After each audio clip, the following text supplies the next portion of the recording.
Ooh, welcome back everybody. It is another edition of New Guitar Day. It is Friday. It is August the 15th, 2025.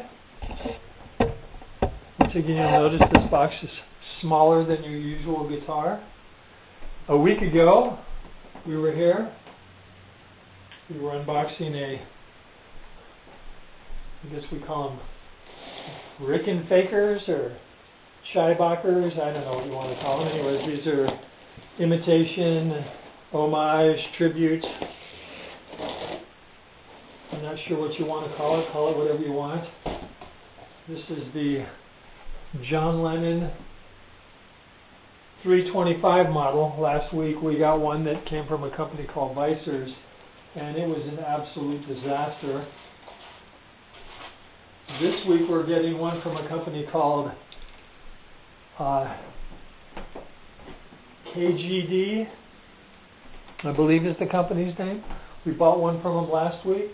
It turned out to be very nice.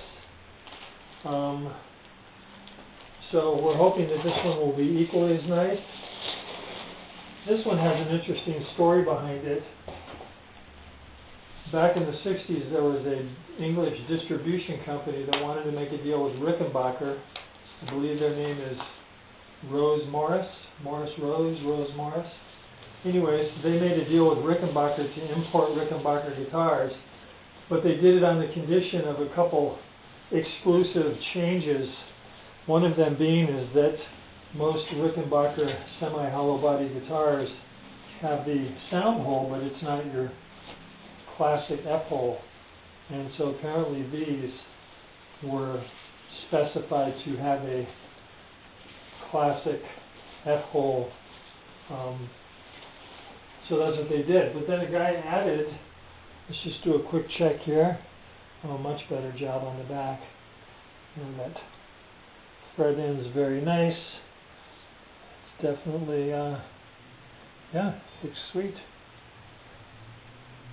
It's got some definite finish issues right there, which I'm going to mention to the company. It's just a lacquer drip. You can definitely feel it, but again, it's on the bottom of the guitar. So, there you go, behold. I am going to plug it in just to give it a test run here. Take a photograph of it just in case. So yeah, I'm going to go plug it in and see how it feels. I am going to mention to the company about the lacquer drip, but it probably doesn't photograph very well, and if it doesn't, then there's really not much I can do about it. Again, it is in the absolute best place that you could hope. So we'll be back. Ooh, welcome back everybody. So yes, as I have said to you already, today is the 15th, August the 15th. So we're well into the halfway mark of summertime. We've got some more hot days ahead of us, but certainly I think the worst is behind us, and we have the cooling of autumn to look forward to. Anyways, once again, this is the KGD version of the John Lennon 325. This is the Rose Morris edition version. It's in the fire glow color. Overall, guitar seems to be pretty good. It's got some minor cosmetic issues. Shouldn't be too big of a deal. I only mention them because, you know, like there's a drip mark. Fortunately, it's at the least likely place. Once again, you can tell they use nothing but the best Chinese crap strings. I've got black fingers. But the fretwork feels good. The fret ends, very nice. The fret tops. It's hard to tell if they're polished or if they spray the lacquer on the frets. I'm guessing they do. There's no grittiness. There's a few curiosities you can't see. The nut is not really put in as well as it should. There's a couple lines here which could be concerning.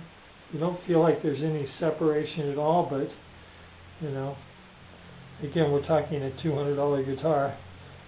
Shouldn't be too overly concerned. If this was a $2,500 Rickenbacker, obviously it would be in a box going back, but overall, and the playability is good. They probably should do what most people suggest and put heavier strings on these. The shorter the scale, the less tension you have. So you have to play with very, very, very light fingertips. I'm sure at some point in time I will put a heavier gauge string on this guitar. But overall, yes, quite impressed. I don't know why they do this bogus John Lennon, you know, like I really care. I probably would wipe that off, but it feels like it's embossed. But hey, they put it on there, I'll leave it. I like John. I guess the story is that he owned 4 of these guitars. The 4th one that he owned, which I guess Ringo Starr currently owns, was this version, was the Rose Morris version. The other ones were the no F-hole models. So anyways, we'll be back in a week or two with more thoughts, but I'd just like to get this in the can. Yeah, so there we go. That is all for the moment. Yes, we're back. I wanted to weigh this guitar. This one comes in at 5.8. The other one that I had was 6.4. So I guess with a little bit of an F-hole. I don't know on the supposedly solid bodied ones if this is actually an open void or not. I have no idea. But anyways, 5.8. It's a lightweight. Feels good. Doesn't feel too light to me at all. Feels very comfortable. Ooh, welcome back, everybody. It is now Sunday afternoon, almost evening, 5:05 in the afternoon, and that would make it August the 17th, 2025. And as you can clearly see, there is no longer a guitar. And that is because after careful consideration and a flaw that I discovered, which I'm going to try and show you, the guitar is now on its way back. This is very low tech, but if you can see, that is the nut of the guitar. And look at that hole. And you see that's something that I didn't see. My eyes aren't as good as they used to be. And then, if we go to the other side, the Craftsman, that was his solution to it, was to put some kind of silicone blob in there. Anyways, completely unacceptable. I wrote the guitar manufacturer and told them that they really need to find out who was in charge of that guitar, and their QC department absolutely failed. I mean, that is by far the worst workmanship that I've seen on the 180 guitars I've bought in the last 8 years, bought and sold.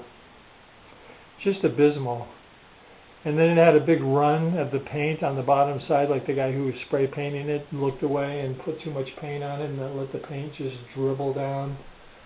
And it's too bad because, you know, those are the paint blob cosmetic. It also had sort of a scuff on the headstock cosmetic. But missing wood underneath the nut, that's like the most critical stressed part of the guitar, where the head of the guitar is, you know, yeah, not good. Anyways, I wasn't going to put up with it, so I sent it back and I told them that I was not happy at all. So anyways, that is what happened to the imitation Rose Morris 325. And yeah, so the other guitar that we're going to come back to is the, let's see, hold on, don't go away.